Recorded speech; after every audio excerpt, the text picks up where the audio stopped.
बिल्कुल असंभव। पहली बार जब हमने ये सुना तो हमने भी यही कहा।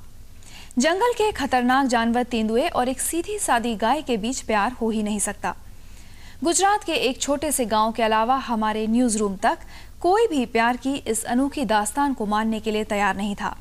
लेकिन कहते हैं कि तस्वीरें सब कुछ बयां कर देती हैं। कभी ना तो सुनी गई और ना ही देखी गई। तेंदुए और गाय के प्यार की कुछ ऐसी ही तस्वीरें हमारे पास हैं। जी न्यूज संवाददाता यूनुस सईद की एक्सक्लूसिव रिपोर्ट। रात के सन्नाटे को तोड़ते हुए कुछ झिंगुरों की आवाज। वक्त 11:30 के आसपास। जंगल में बेखौफ घूमने वाला तेंदुआ यहां कुछ डरा हुआ है। गांव के लोग जाग न जाएं, ये डर उसके अंदर साफ नजर आता है।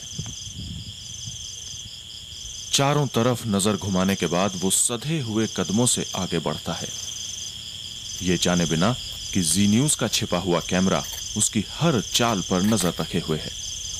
गाय के पास पहुंचने पर कुछ देर तक खड़े रहने के बाद हल्की सी आहट होती है और तेंदुआ भाग जाता है। लेकिन प्यार कब किससे डरा है। तेंदुआ फिर आ जाता है। इस बार शायद उसकी घबराहट कुछ कम हो जाती है। गाय के पास वो बैठता है और पूरी तसल्ली से बैठता है। थोड़ी सी आवाज होती है और एक बार फिर तेंदुए के पास भागने के अलावा और कोई रास्ता नहीं है। प्यार के हैरान कर देने वाले ये लम्हे गुजरात में वडोदरा जिले के अंतोली गांव में देखे गए हैं। तेंदुए को देखकर गाय भी कभी नहीं डरती। वो तो कभी तेंदुए को पुचकारती है और कभी तेंदुआ कुछ शैतानी करे तो सींग भी मार देती है।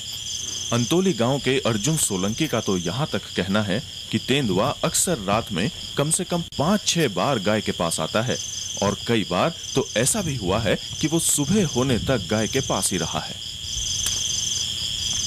हम घर में सो रहे थे, अचानक नाइट में हम बाहर निकले तो ये हमारे गाय के साथ खेलने लगा तो हम चौंक गए। इसलिए हम घबरा के वापस घर में लौट गए और दरवाज़ा खुला, खिड़की खुली रख के देखने लगे तो वो हमारे गाय के साथ खेलता था, कूदता था और एक दूसरे से प्यार करते थे। इतने टाइम से हम वाइल्ड लाइफ के लिए काम कर रहे हैं, लेकिन आज तक ऐसा हमने कभी नहीं देखा कि कोई वाइल्ड लेपर्ड गाय के साथ में खेला है। दरअसल अंतोली गांव जंबू घोड़ा सेंचुरी से सिर्फ 20 किलोमीटर दूर है। इस सेंचुरी के आसपास 300 से ज्यादा तेंदुए हैं। कहा जाता है कि पिछले साल ही इस तेंदुए की मां को वन विभाग ने अपने कब्जे में ले लिया था। तब से तेंदुआ अकेला है और जब भी उसे मौका मिलता है वो गाय के पास चला आता है। खाना पीना तो उसको यहाँ मिलता रहता था। ये कुत्ते थे, भूंड थे, छोटे मोटे पक्षी मार लेता होगा, बंदर थे। तो एक माँ की उसको जो फीलिंग चाहिए होती, उसके लिए वो आके उसकी दोस्ती शुरू हो गई होगी।